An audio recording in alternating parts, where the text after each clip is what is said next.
Lonely winds and flat spaces. That's how World War II columnist Ernie Pyle described the Midwest he grew up in and longed to escape.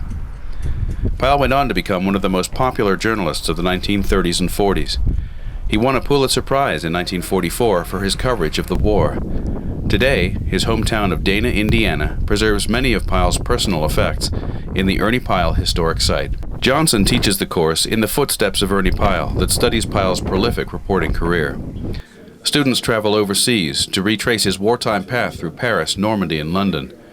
But Johnson brings students to Dana first. This is actually only the third year we've been able to do this, because the previous 3 years the museum was either totally closed or it was closed for the winter.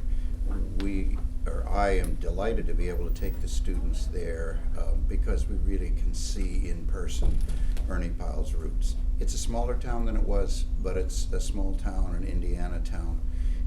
We see the flatness of the land around, and Pyle has written about the flatness and about the wind.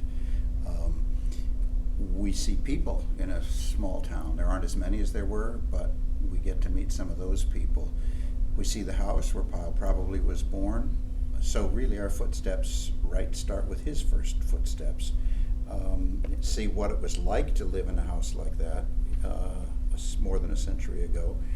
And then I think even the military part of the museum gives the students a taste of how Pyle's writing fit into the larger context of the war. For students, it's a chance to glimpse Pyle's personal life and understand him better. The museum also holds the Purple Heart bestowed after Pyle's death. He was killed by machine gun fire toward the end of the war. Johnson figures he's visited the museum at least a dozen times. Does he ever get tired of it?